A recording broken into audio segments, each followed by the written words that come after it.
Hello and welcome to this ETZ video for consultant user entry. Within this video I'll be going through the process of adding a consultant to the system and the different role types and what they mean. In order to add our consultants to the system, we first need to go to the Reference Data menu and User Entry.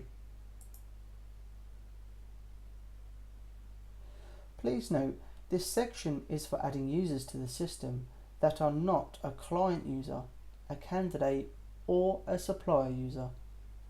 So this section is for setting up administrators and other such users, such as consultants. Within this video, we will focus on the consultant user setup. First, you will see a list of current users you have within the system. You can search for users within the search option across the top. An important note to make at this stage: when users are set up within this section, they are not automatically sent their login details upon completion. To send these, we have the envelope icon on the far side of the user list.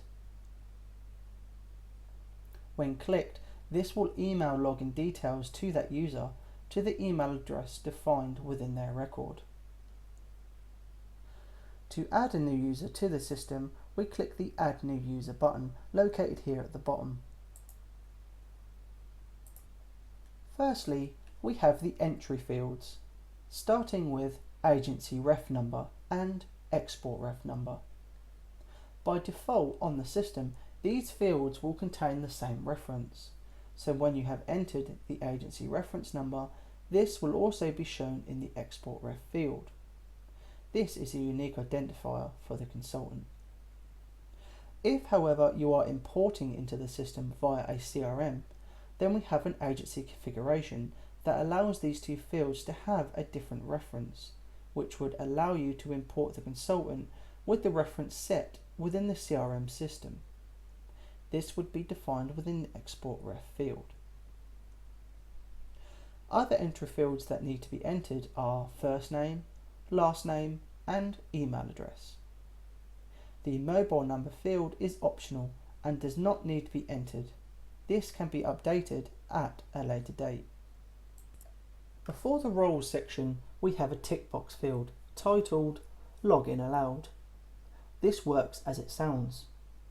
If ticked, the user is able to log into the system.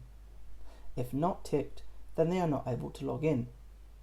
This functionality is useful if you have a member of staff leave or their access needs to be halted.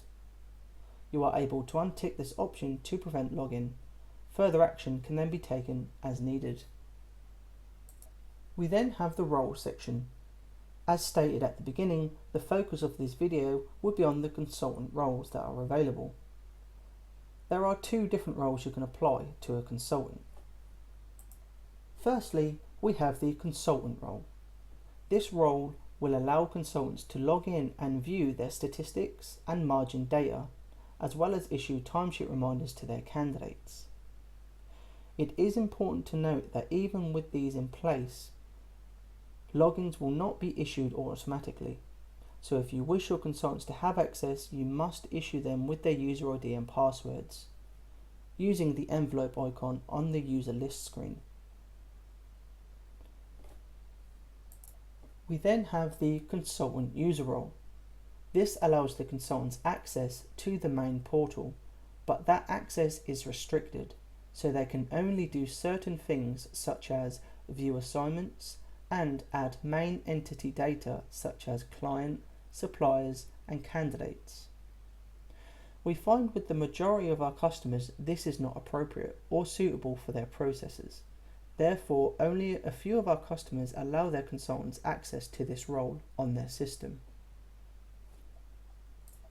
You will notice that you are able to tick more than one role, so it is important that I make you aware if you do this, then the system will apply the lowest role set.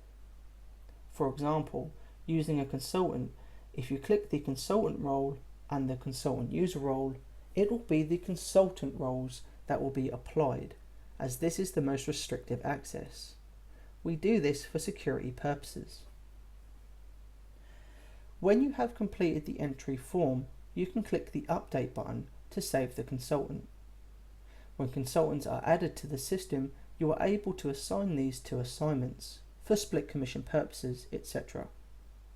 How to apply these is covered within the Assignment Categories video and KB article. Thank you for watching this ETZ video. For additional help on the system, please contact support. For further information on the system, please see our knowledge base.